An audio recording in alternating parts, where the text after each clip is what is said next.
Welcome everyone to this how to write a book.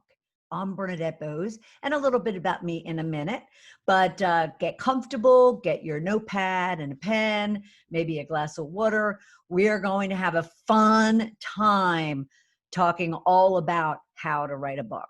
Now, my plan for today is to share my experience. I am not a writing coach. I'm not a book coach. I am a author, a screenwriter, and I have spent the last around 10 years really kind of learning the whole writing process, learning the whole writing industry. And I wanted to answer the question that I get a lot, and I've gotten it a lot over the last 10 years in regards to my own journey, my own experiences, my own lessons learned, my own gotchas and do's and don'ts when it comes to writing a book. And only recently, I would say in the last 3 weeks, through our Ask Me Anything episode on Shedding the Bitch Radio, what I was asked again, could you share with me your experience and what I should be thinking about when it comes to writing a book? So that's where this session came into play, is wanting to really provide you some tips and advice, some guidance, some lessons learned in regards to my own experience. And I'm going to then hook you into some resources and an individual that can help you to navigate the writing and the publishing world. But I do hope that through this content, you can also make note of some steps, of some things that you could be considering for your own journey of telling your story. So we are going to go through my experience, and through that, we're going to talk about lessons learned and best practices and those resources that you could be reaching out to in order to get what you want to get done in regards to telling your story, from a blank piece of paper onto the bookshelves, maybe, if that's your plan, and out into really creating a legacy for yourself. All right. Now, a little bit about me before we dive in. As I mentioned, I'm not a writing or a book coach, but I am a transformation coach and consultant. I work with entrepreneurs and corporate professionals at all levels of a business to really help them as individuals to grow and enrich and expand who they are. That then leads them into really transforming as leaders in their business, in their careers, and in their lives. And I've worked with hundreds of them at all levels, from entry-level professionals to CEOs, in all kinds of industries all around the world, in person and virtually, like we're meeting.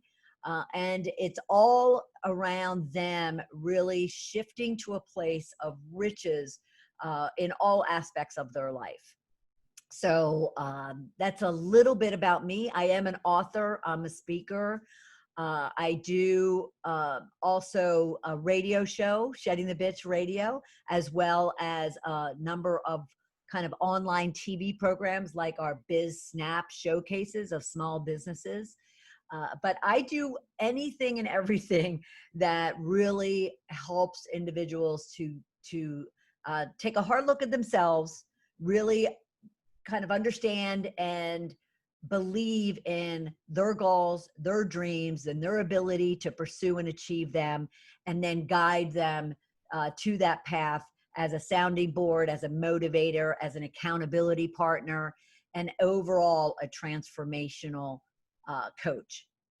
So that's a little bit about me. Now I'm going to share with you how I got to a point of wanting and needing to tell my own story, therefore write my own book. So we will kind of touch on those lessons learned and best practices as we go through that. All right. And you can learn more about me on my LinkedIn page, Bernadette Boas, or at balloffireconsulting.com. Okay. So if you bear with me for just a second, I want to be able to share my screen with you.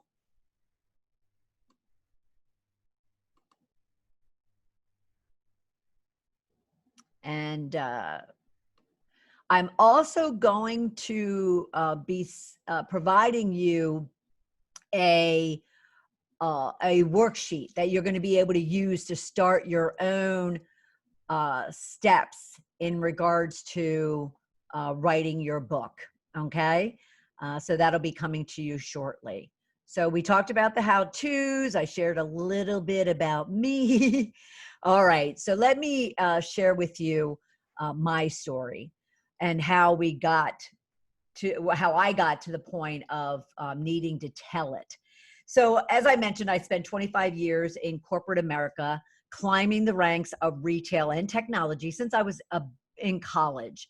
I was very blessed that in my last corporate job and company, I had a mentor throughout those 12 years that I was with that company who coached and really sponsored me through a number of key strategic projects, promotions, recognitions, rewards, or awards.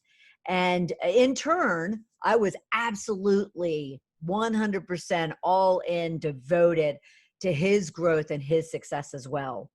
And then in 2007, the tide started to change at the company. I was so excited as it was going to prove to be a huge opportunity and windfall for all of us. Our division of our company was being pulled out and going public on its own. And I thought, wow, not only is that going to give me huge growth and corporate ladder climbing opportunities, but it was going to have a nice payday as well, of course, if we're successful, but there was no doubt that we were going to be. So there was definitely exciting changes coming all of our way and my way. And then I found myself, it was Monday, let's say Monday after Thanksgiving in 2007. It was actually before 8 a.m. in the morning. And I'm an early riser, so I was already at work and busy doing it. But by 8 a.m., I found myself in the middle of the parking lot with a pink slip in my hand and a single box of my 25-year corporate career. I was dumbfounded. Oh my God, I was so pissed. At the same time, what was really conflicting is I was also very excited, very exhilarated for whatever was to come, which at that very moment I didn't understand. And that left me really, really confused, really unsure of what the heck was going on and why was I feeling all of these emotions. So I went off and unlike many people who might say, okay, I have a nice severance package and I have money in the bank and I'm going to take some time off. That's not me. I'm not one to kind of sit around and do nothing. At least it wasn't in 2007, 2008. So I went off immediately and started my own coaching and consulting business using my 25 years experience to really help other businesses, entrepreneurs, and what they wanted to be achieving for themselves in their own careers and their own businesses. So, but over the next several months, almost a year actually, I also knew that I really needed to get my arms around what just happened. Why did I just lose my 25-year corporate career? So I did a lot of digging. I did a lot of soul searching. I did a lot of journaling. So for any of you who know me over the last 12 years being on my own, you know what an avid journal writer I am, and the fact that I kind of espouse and I kind of advocate that all the time to all of you is to get a journal and just pen on a regular basis what it is you're going through, the good, the bad, the ugly. So over that year, I was doing all of that. I was running scenarios and experiences and events from the last 25 years through my head. I couldn't sleep. I was so determined to figure out, why did I just lose everything? Why did I just lose my identity, let alone my bank account and the career that I worked so hard, probably since I was a teenager, to develop and grow? And so as I did, I was out one day on a jog with my dog, Charlie. And we were doing our typical 2-mile circle at the local park.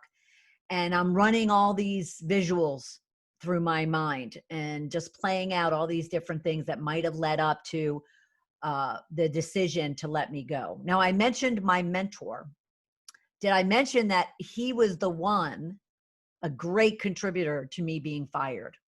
So just getting my head wrapped around that initially was very difficult. Of course, I felt very betrayed. I felt very used and embarrassed here. I contributed greatly to his success, and yet I'm on the street basically.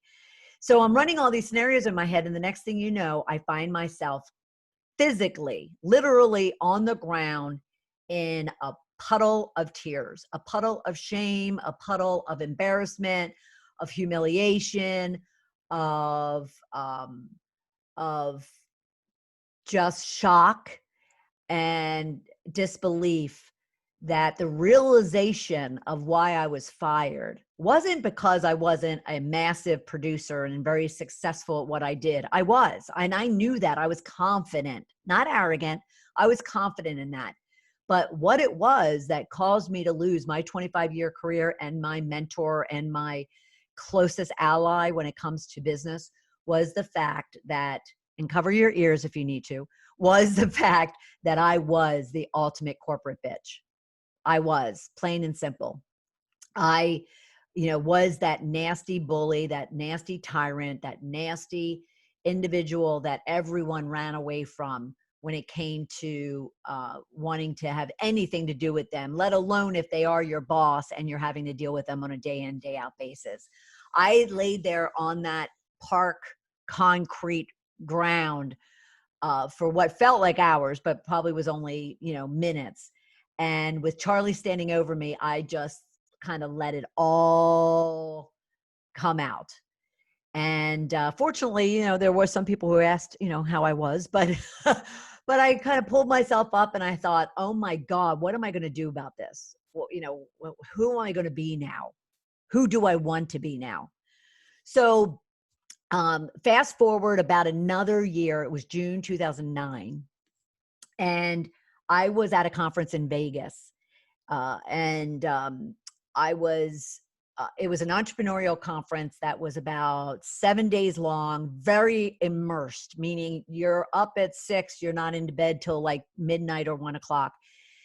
And by Friday of that week, 6 days in, I was absolutely exhausted. I was emotionally drained. I was just kind of just raging with the fact that I had spent the week coaching and supporting everyone else's goals and their dreams for their entrepreneurial venture. And I'm looking down on a Friday, 6 days in, and not one of my goals that I laid out for myself had been accomplished. And so I go to lunch, I sink into this chair, just totally worn. And a young woman by the name of Cassie Park sits down next to me, and she looked at me and she was like, oh my gosh, what's wrong? Why are you so upset? And I was just kind of wanting to ignore her. I didn't say a word. She's like, no, please, please. That's why we're here. What is it that I can do? What is it that's going on? And again, in just a ugly cry, to her, I just simply said, oh my, over the last, couple years, I've really shedded this corporate bitch that I was for decades. And I'm really happy now. And, a much better, truer person. And I just don't know what to do with it. I don't know what to do with all of it. And she just kind of looked at me and she, just very quietly said, wow, that's a book. And I'm like, what's a book? I'm like, what are you talking about? And she said, shedding the corporate bitch. What you just said, your exact words, that's a story. That is something that will educate and inspire and motivate and even heal other people by learning of your own admission and confession of you being such a nasty person, to then obviously all the work that you've done in order to become the person that you are today, all that journey, that transformation that you've made. Well, in that split second, all the tears dried up, all the anguish disappeared, and I was just filled and consumed with excitement and acceleration. I just sat there and just looked at her in awe and wonder And all of a sudden ideas are racing through my head as far as what I was going to do, what I was going to say, and how I was going to say it. And, I raced through that conference for the next like day and a half, 2 days, like talking to other people, asking for their input, asking for their, recommendations or ideas or feedback on on this concept of writing a book about shedding the corporate bitch. And then at the same time, I also gathered up all the experts that I knew that were involved in one way, shape, or another with writing.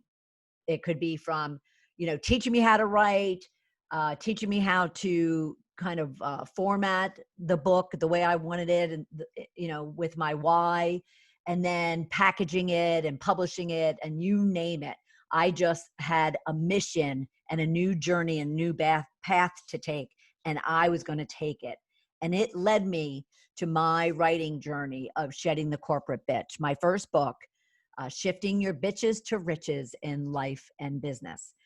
And I have to tell you, it was a year-long journey, what I'll call an adventure, that was not only educational for me from a writing perspective, from the technical or tactical side of writing and publishing, but more so about me. There is nothing better than putting pen to paper and just kind of purging everything there is about your story. And I don't care if you want to write a book about sales or marketing or manufacturing or technology, it's still within you. Whatever it is you want to say about it is still a part of you.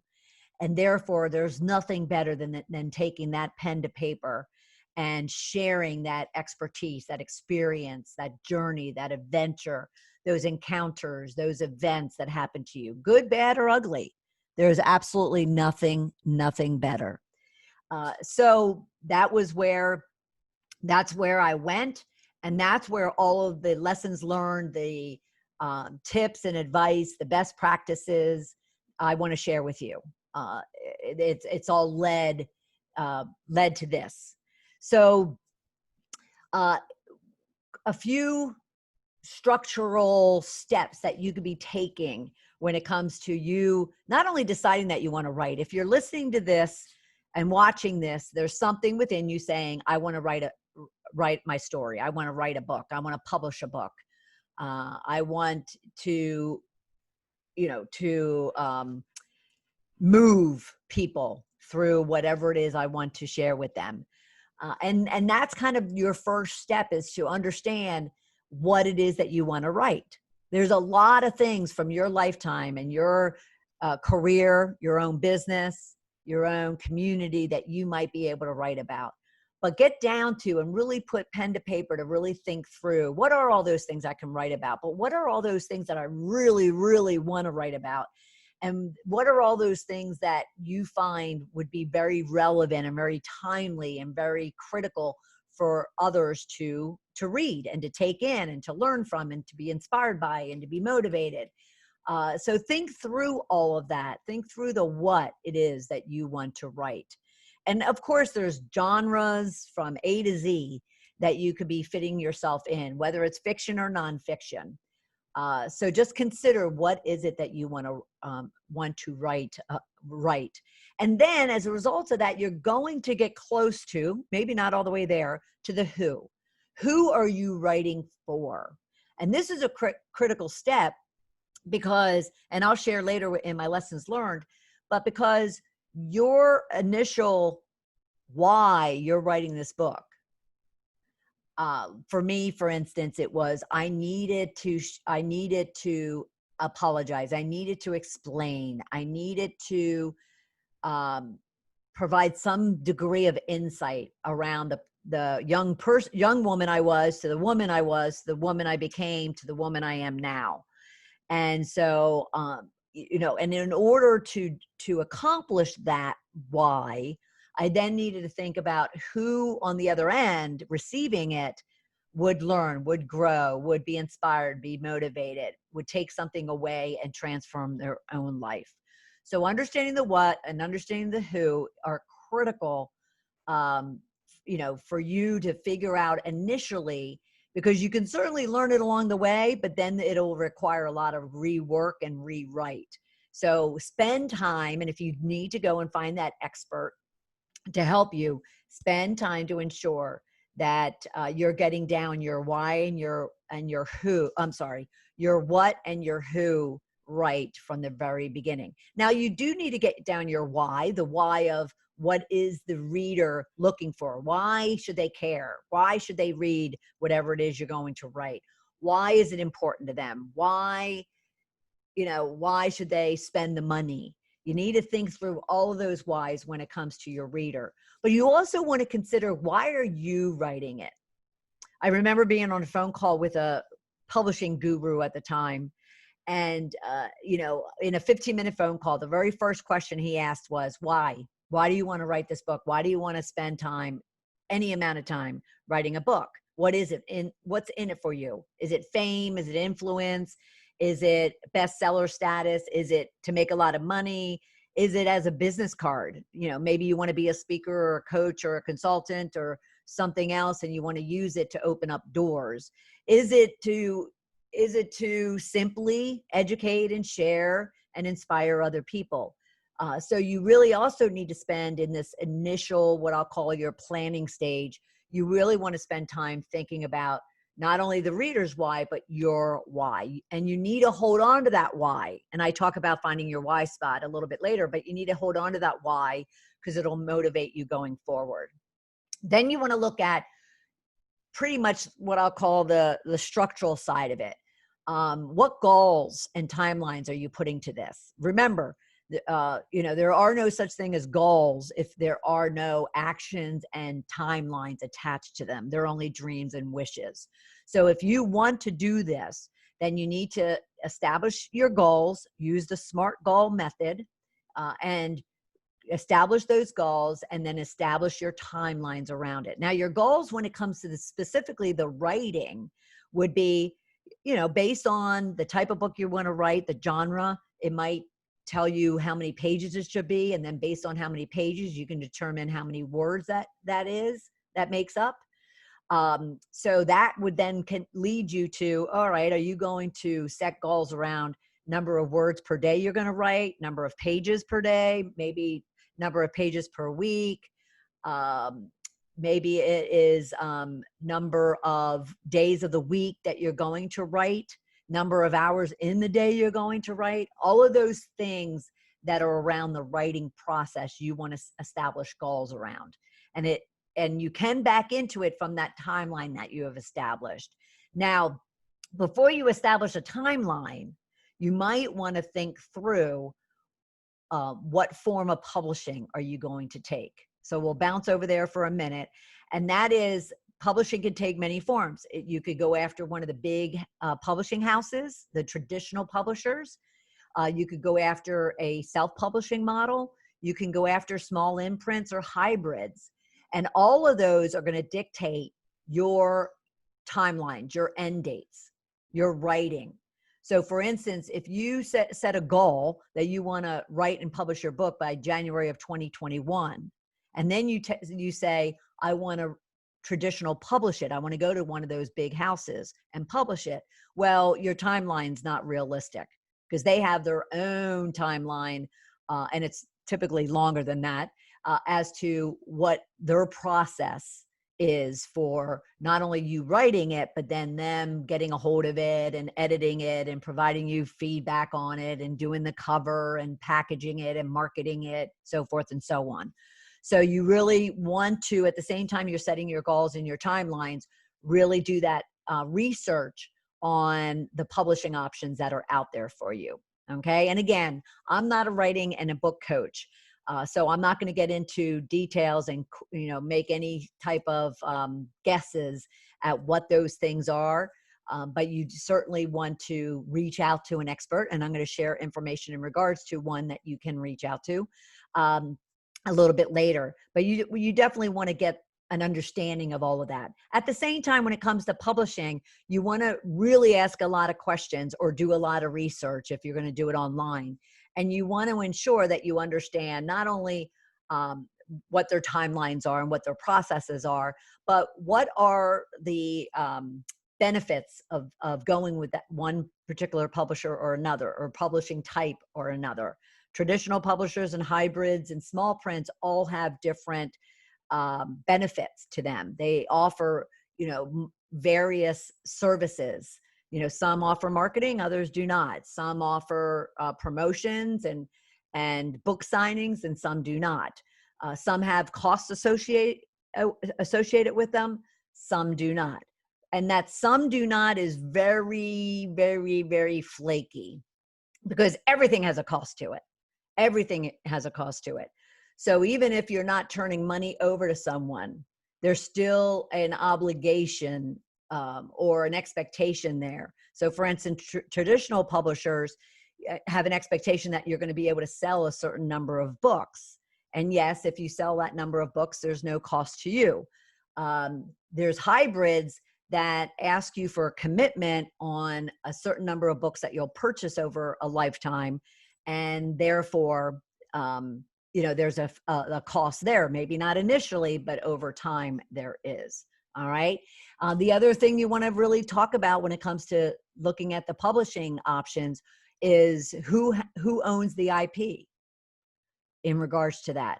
For me, for instance, Shedding the Corporate Bitch, and you'll see this in a few, but Shedding the Corporate Bitch was going to be more than one book. And therefore, I wasn't giving up my IP to anybody. So traditional publishing was out. Right away, that was determined to be out. My other why I wanted to publish was for brand and exposure. So, and exposure, I mean for the brand, not for me, but for the brand.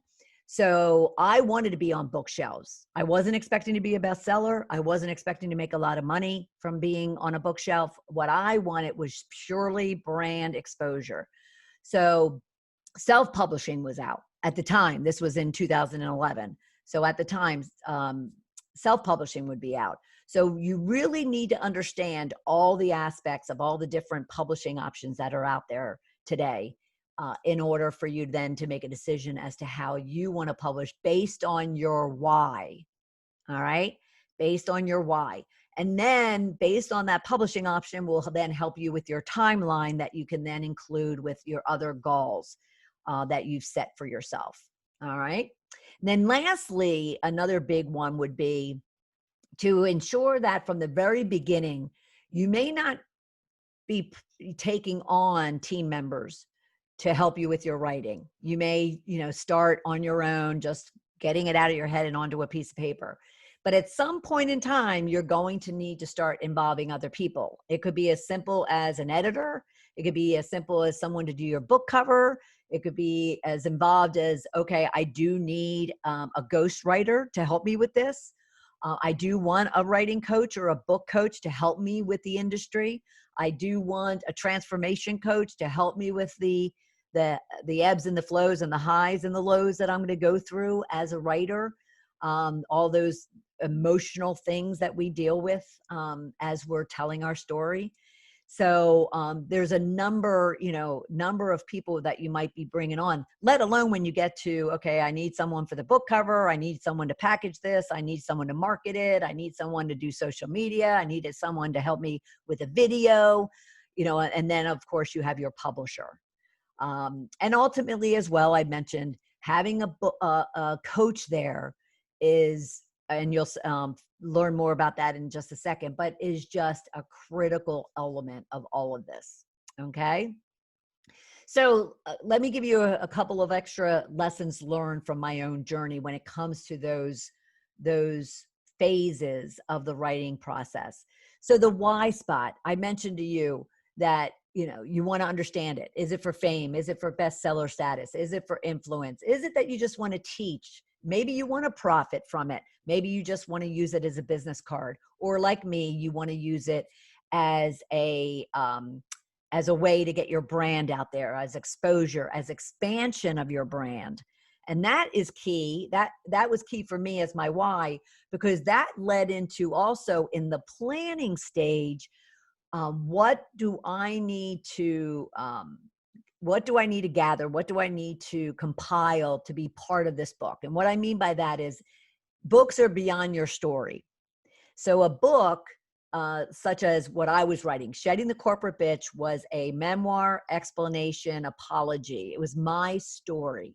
So based on that why, as far as why I was writing it and what I was writing, I then had to consider, okay, well, it's also going to be almost like a franchise. There was going to be a number of other titles that followed Shedding the Corporate Bitch.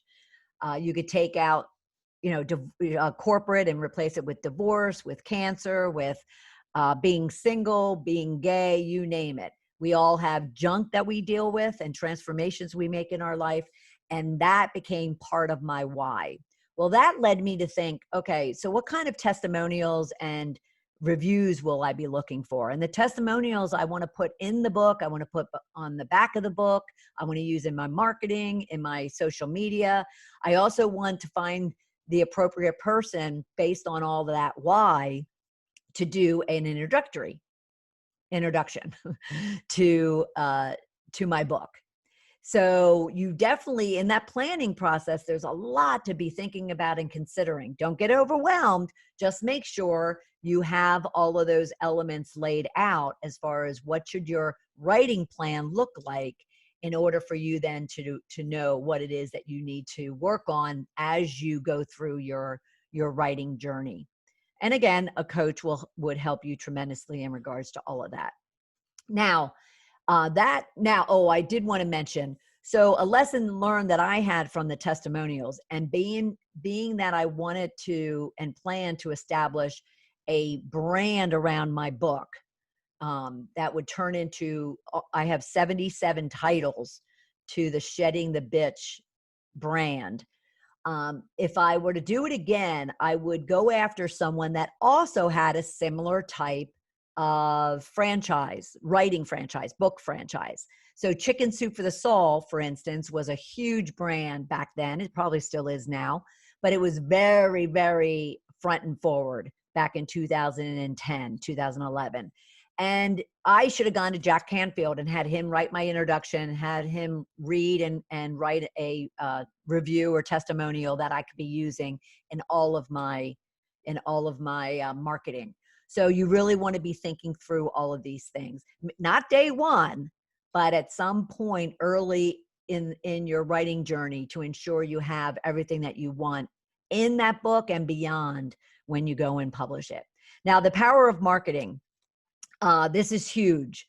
And this was an area that I certainly learned from myself. And that is the fact that I knew from day one, because of that entrepreneurial group out in Vegas that I mentioned, I knew from day one that I would need to market this. That even the day I decided to, in those puddles of tears with Cassie, when I decided that I was going to be writing this book and it was going to be called Shedding the Corporate Bitch, I started in that conference telling everybody about it. And as well as when I got back and I started dinging it out on my social media sites. And at the time it was predominantly Facebook. Twitter was there, but not as influential as it is today, and even LinkedIn. And actually, at the same time, it's a good way of putting your goal out there and making commitment to it. So I knew that that's what I would need to do throughout the writing process. I would share bits and pieces of the story I was writing, and then just share the fact that it was going to be published on a particular date once I had it, and stay tuned type of thing. So marketing is huge. At the same time, I started my radio show, Shedding the Bitch Radio, as a way of both starting to share stories, those 77 titles I mentioned, starting to share stories around other people's experiences with shedding their own bitch, but at the same time, using it to promote and market the coming, staying tuned, mark your calendars of the book. Now, that brings me to the fact that you cannot be shy. You cannot be shy when it comes to promoting yourself and your book and the story within it. There's many of us, especially women, we have a hard time boasting about ourselves. That's how we feel. We're boasting. And yet, at the same time, if you don't do it, who's going to do it? All right. So you need to be comfortable with presenting. If you don't like pitching, promoting, then present what it is that you're writing, what the title might be, even come up with a graphic. I came up with a graphic of my book, and actually I'm going to throw up my video just briefly. You can see it in the background right there. That's the original of my book. And that was both the book cover, and then I even added words underneath it to be used when I was out speaking and masterminding and doing my coaching work, so forth and so on. So, PR. Go on other radio shows, go on other people's podcasts, speak, share with your clients, share with your family and friends. Power of marketing is critical. I mentioned a coach, and I was blessed to come across a coach in 2009, and she was actually helping me with my business at the time, my coaching and consulting business. And yet at the same time, doubly blessed that she was a 5-time best-selling author. And she was a fictional author. She had written a couple nonfictions, but she was also, and where her heart was in fiction.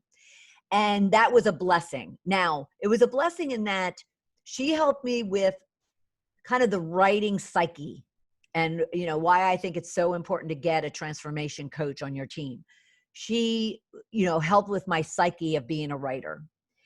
When it comes to book coaching, meaning how to package it, format it, bundle it up and get it to a publisher and so forth and so on.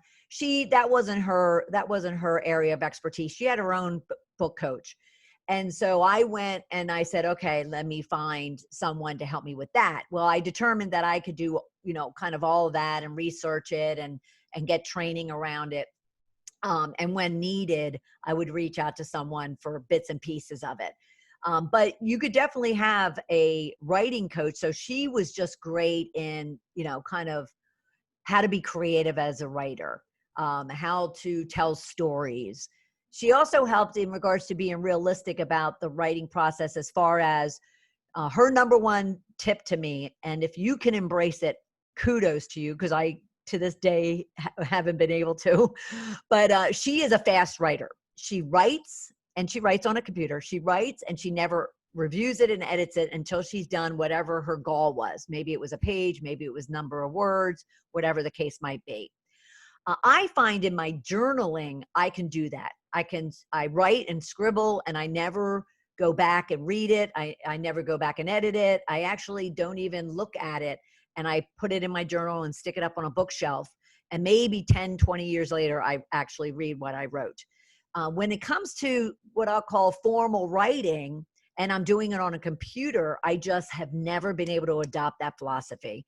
Maybe it's my OCD. I tend to go back and I want to read and edit, sentences, let alone, by word. So it slows down tremendously your writing process, but you have to do what's comfortable to you. She can write a book in 3 months, start to finish. I took, a full year to write mine. So you have to find your sweet spot. But a coach is just fabulous to help you along the way. And we already talked about the publishing options. So I won't touch on that again. And I guess the only thing I would say, the lesson learned actually, that I would say is I chose a hybrid. And what that means is they weren't a traditional, as I mentioned. It wasn't self-publishing. It wasn't even a small imprint. Those are kind of the same as traditional publishers, but they're much smaller. And they typically are very niched in, a genre that they support and publish. I went with a hybrid. And what I mean by that is this was someone that I was going to be able to own my IP. I was going to be able to ensure that they didn't own anything other than my commitment to buy a certain number of books over my lifetime. That was my commitment. That was my one obligation. Now, that was all good. That was all fine and good. Where my lesson learned came from is they were mainly an entrepreneurial type of publishing company, meaning they do a lot of business books. Now, my book is definitely a business book, but at the time, and this is a lesson learned coming up in a minute, but at the time, I just wanted this to be a memoir. I wanted it to be an explanation and an apology. Yes, it has corporate in the name. Yes, I provide tips and advice in the back of it, but I did not have my head around the fact that it was a business book. And so, if I were to do it again, I either need to know that it's a business book / memoir, or I need to, I probably might have benefited by going with a different type of publisher. But again, it's research, it's doing due diligence, all that kind of good thing. Excuse me. Excuse me, let me grab some water. Oh, I didn't mean to show my video. Hello. All right. So another big lesson when it came to knowing your reader, we talked about that at the very beginning. My biggest lesson personally was when I got this review. This review was in 2000, I want to say it was 2014 that it came across. I know she purchased it in 2013. And it basically says, my expectation was this book was around office politics practices. However, that was only one chapter, hence I didn't enjoy this book, is basically the review. Now, in reading that, when I first read it a few years ago, many people would look at that and be devastated. Oh, I missed a reader. Oh, I didn't meet someone's, obligation. And I didn't. I looked at it as it wasn't my intention. That wasn't my why. Wasn't for it to be an office politics type of book. It wasn't a business book. It wasn't a how-to book. And yet, again, it goes back to knowing your reader, taking time, being patient to really understand the what and the who you are writing. Because yes, my why was I needed to explain and apologize, but that's me. That's for me. If I'm going to take all this time and money and effort to publish it for others to read it, I need to really consider what it was that they're looking for, what it was that they need, what it was they want to take away, they want to learn, they want to be inspired by, motivated by. It can't be what I want. Now, it could be a blending of the two.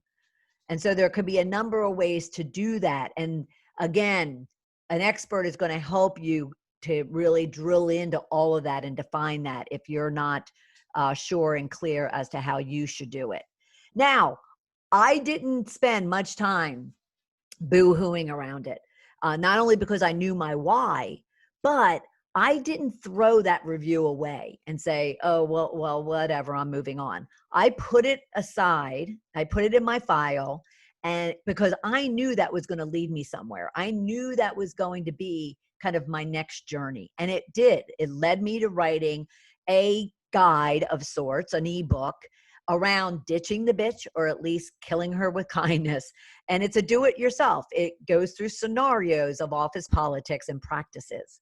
And so that was a beautiful thing. Now it's in the process of being reworked and actually turned into more of a book than a small guidebook in an e-version. So stay tuned for that.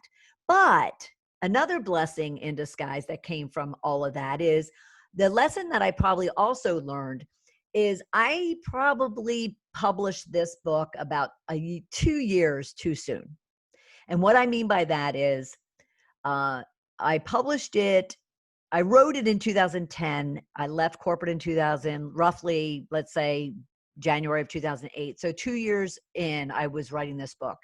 Had I waited another year or 2 years, I really found my transformation process, my formula, my secrets, my stages, my phases that I went through, almost like if going through, the phases of death, of mourning.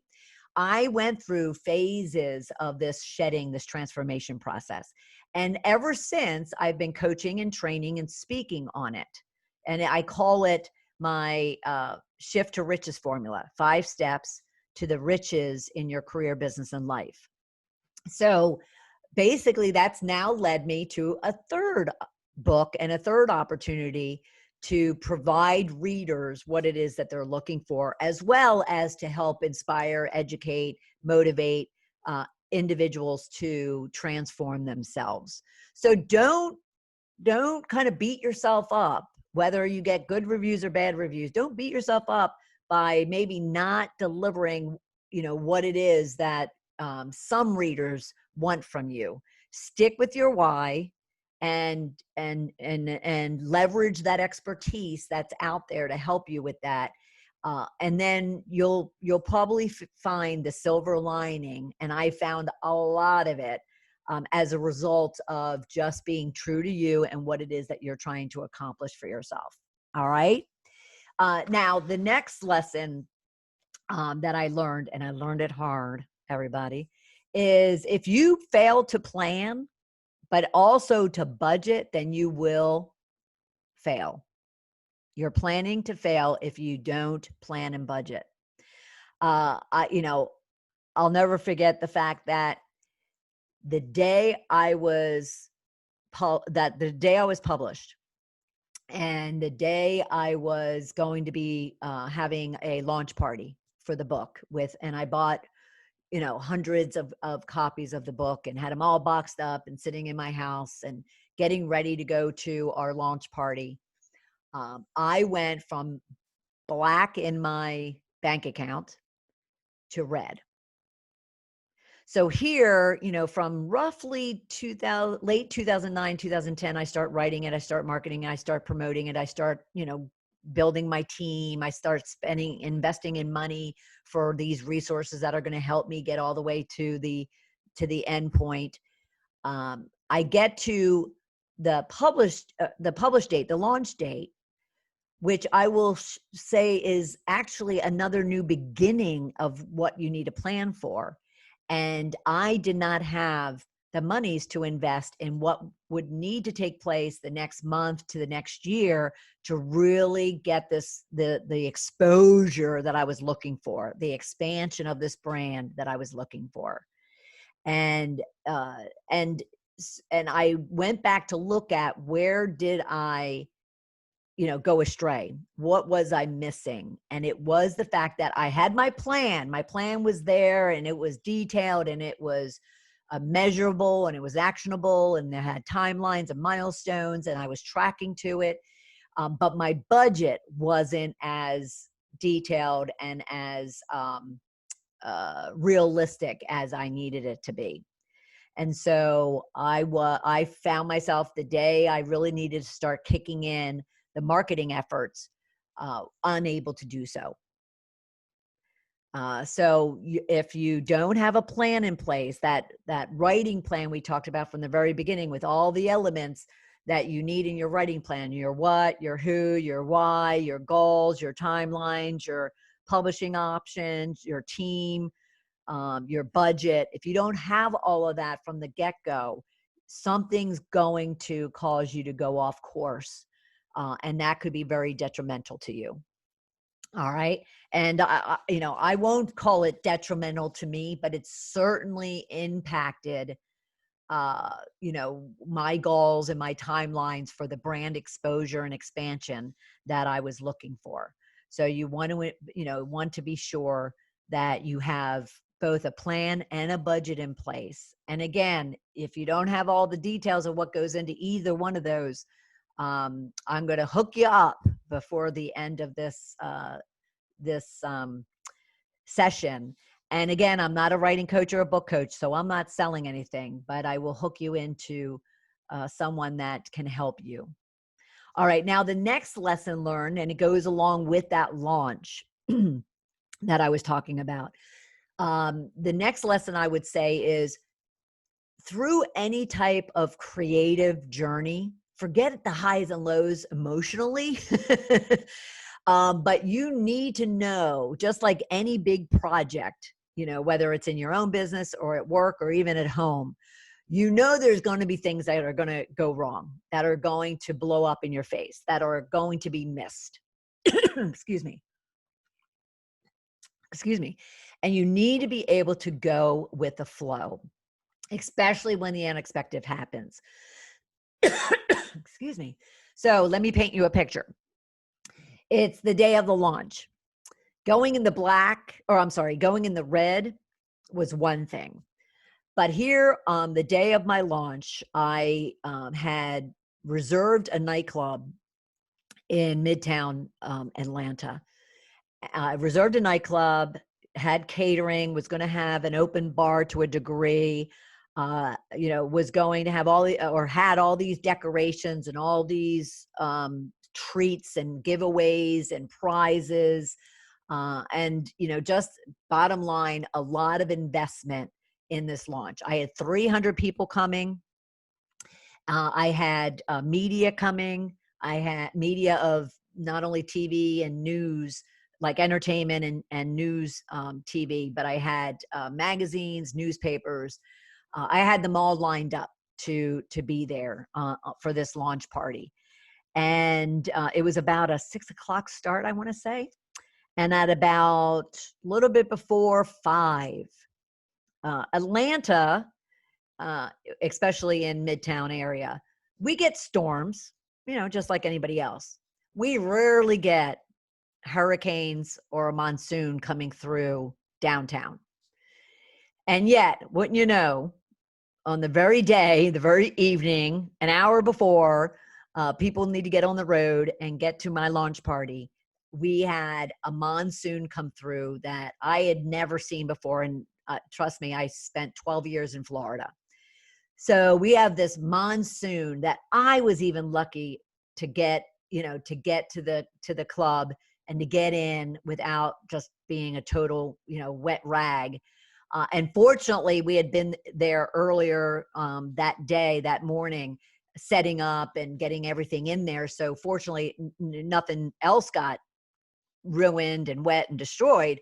However, the 300 people turned out to be 100 people. Now, I could have and would have, if I had been that person I was, back in 2007, 2008, I could have just ripped, the soul out of anybody and everybody that came near me that evening. Seeing that everything that I worked so hard for and invested in and was so excited about looked like it was just going to, turn out to be a soppy mess. But yet 100 or so people showed up, and they were the 100 or so people that if a monsoon was going to come through, they are the ones that I wanted there. They made the effort. They made that trek in that mess and were there. And so I could thank them. I can celebrate them. I can celebrate with them. I can love on them. And I could just give back a little bit of something in order to just thank them and show them how grateful I was for all the support they had been giving me over that last couple of years, let alone before that. So this picture is 2 of my sisters up in the left corner, are my sisters, Peg and Patricia. The next one, and I think that's Brown, is my coach, is Joan, my coach. A very dear friend, Stacy, then showed up, and that, of course, that's me, and that's Stacy and I in the bottom. That's Pain and Joy down there, part of the Shedding the Bitch world.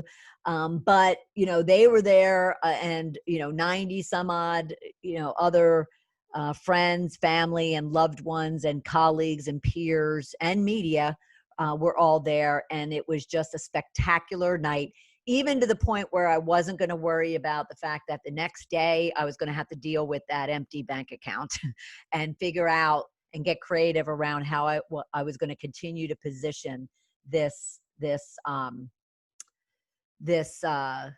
program, this opportunity. So from there, the other tip I would want to give you is just realize that your first draft is one of many, never of few. Know that you're going to go through a very iterative process of writing, rewriting, writing, rewriting, writing, rewriting. And if you have the benefit of having an editor from the early stages, like I did, that may save you a lot and provide great value like it did me. But just know that it's okay that you have to write and rewrite because the objective of that is just to get your story sweet in that sweet spot for that sweet target reader that you defined early on.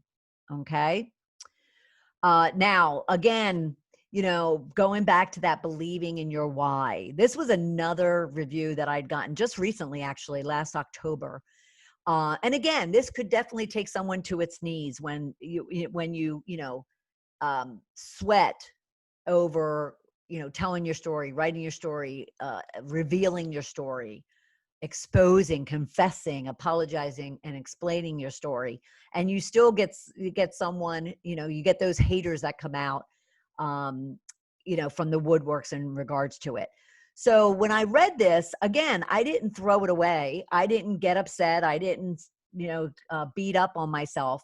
I put it aside and said, okay, this person's telling me something, and wants me to understand something.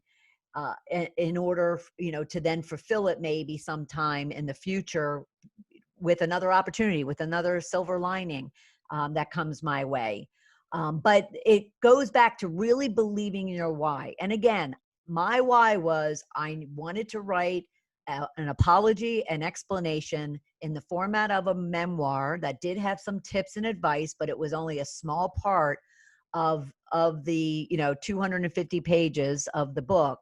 And that's exactly what she's expressing, is that the whole thing was a me type of story. And it was all about her family. And there was only one piece that had anything to do with tips and advice and what to do, what not to do. And I appreciate that feedback. I really do. It's why, like I mentioned, I went down a different path with, the next guidebook, the ebook that I'm now turning into a book, and the third book, which will be around the Shift to Riches formula. So you need to just believe in yourself. The haters are going to come out. The people who have, wanted to write a book and haven't had the nerve to write a book, the people that have never even considered writing a book because it's too scary, the people that have started but never finished, the people that are envious and jealous and aren't courageous enough to take the steps that you're taking to share your life, your expertise, your experience, they're going to come out of the woodwork and they're going to do their best to sabotage you. And you need to just stick with that why and believe in yourself. All right. Now, again, keep the door open for new possibilities as a result of your story. Like I said, my one story, Shedding the Corporate Bitch, has turned into 77 various titles and various opportunities for me to write and to write other people's stories. I've never been divorced and I've never raised kids or had cancer. So I can't speak to those, but I certainly can help other people share their own Shedding the Bitch stories. It also led me to then writing the film script of my book. So I was approached a couple of years in after publishing my book, and someone said this would make a great film, a great Devil Wears Prada. But in this case, it's all focused on the witch herself. So it's blessed me with the opportunity to spend the last 4 years writing the screenplay. So I'm going to leave you with this. Nothing proves your strength, courage, truth, and your all than penning your own story. You have the opportunity to share with us, even if it's one person that's out there that needs to hear it, your life, your experience, your expertise, your events, your encounters, your journey, no matter what the subject matter is. And your wonder of who you are needs to be told urgently, because somebody is there waiting to hear it and waiting to grow from it and waiting to learn from it. So if you want to talk at all and walk through what it is you're thinking, what it is you're feeling, what it is you're doing or not doing, purely from a more of a transformation coach, mindset coach than a writing or a book coach, then feel free to reach out to me. Even schedule a complimentary session with me to just talk through it and let me kind of point you to the resources and the experts that you need in order to go on your own journey, whether you're starting or you're already in it and you're just not at the finish line. Maybe you're even close to finishing and you just need that extra oomph to move you forward. But don't be on the island all by yourself, because you're not. All right. Not only am I here for you, but also I want to share with you a resource that you could be reaching out to as well. So first off, her name is Amy Collette. She is a writing and a book coach and so much more. And so a few things that are going on with us over the next week or so, I'm going to move me around, I think, is the fact that she will be on my program, Shedding the Bitch Radio, next Tuesday, June 16th at noon Eastern time. We are broadcasting through Blog Talk Radio, as well as we are in studio. So we will be videotaping it for YouTube. So our Shedding the Bitch YouTube channel. So you can find this interview with Amy both on sheddingthebitch.com radio podcast or on our YouTube channel, which is Bernadette Boas Shed the Bee TV. All right. Now, she also has free resources for you at unleashyourinnerauthor.com. Just go on to unleashyourinnerauthor.com. You can find the author/resources tab, but just go through her site, learn about her services, learn about how she can help you in that regard. And then lastly, and most importantly, if you have a desire and a plan or you're in the middle of it to write your story, to pen your story, then she has a mastermind group starting up on June 24th that you can jump in on. And so please go to unleashyourinnerauthor.com and learn more about that. All right. So I think we covered everything. And if you are interested in these slides and the worksheet, I do have a worksheet for you, which I will post along with this session on our YouTube channel. But also you can email me at bernadetteboas@ballofireinc.com and simply say how to write a book. And I'll send you the worksheet that I pulled together for you to help you start drafting your plans. All right. I want to thank you very much for being part of this session, and I'll look forward to having you in our Shift to Riches private group. Please join. We have a great community, and we always offer up rich tips and opportunities to present your snap and these live sessions covering all types of topics. And of course, our Shedding the Bitch radio program and much, much more. I'll see all of you real soon. Take care, everybody.